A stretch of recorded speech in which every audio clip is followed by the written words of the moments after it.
Mobile Geek's coverage of CeBIT 2015 is powered by ASUS.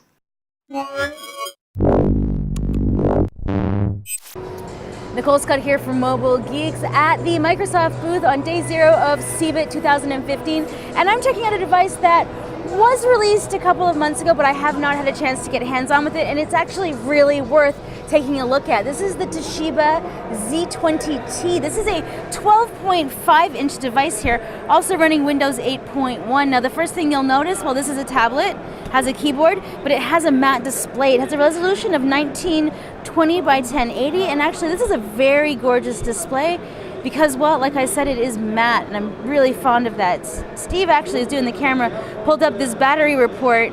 So it has 2 batteries in it, a 35 watt in the tablet and a 35 watt in the keyboard. So we're going to be taking a wild guess that this is going to last you for about 15 hours of web browsing. Around the back you can see that we've got a camera here. I'm not exactly sure what the resolution is on that, but you can tell that it's probably not great because tablet cameras never really are. Let's just dock this in. Let's just dock that in. There we go. And the keyboard is really, really nice. Now, this is a business-focused device that actually comes with a bit of a track point. Along the side there, you can see the Kensington lock. I think that's another form of, the keyboard lock maybe. A full-size VGA and a full-size HDMI, which is always great when you're trying to connect in a business environment. Now, the keyboard is just an absolute pleasure to type on. You can really tell that Toshiba's going for this kind of ThinkPad-like experience, and they've totally nailed the keyboard, even down to the fact that the keys almost have a little bit of sculpting in them.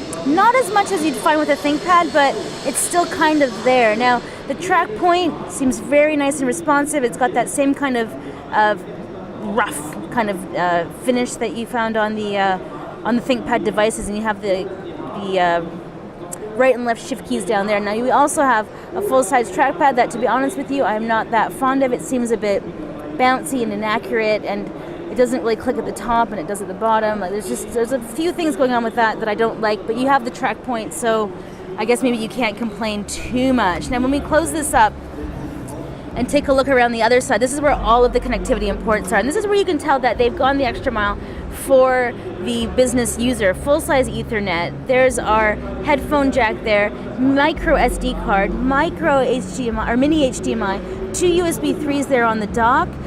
There's that's a micro USB port also. Oh, cool.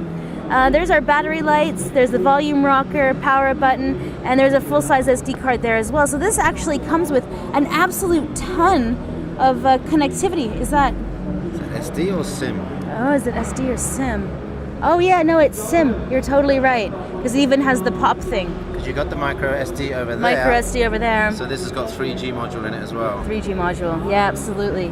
So weight-wise, this is a little on the heavier side because we have the huge batteries both in the keyboard and the tablet. So I'm guessing 1.6 kilos or so for this. So it is very laptop-y in its weight and form factor as well as connectivity. So I'm a big fan of this 2-in-1. It just seems like a very solid device. That was, let me just go over the specs actually. Sorry, it's got Core M, 4 gigabytes of RAM, 256 gig SSD, and I think that's about it that I want to mention. 12.5-inch display, I already said. So this is actually a Core M device.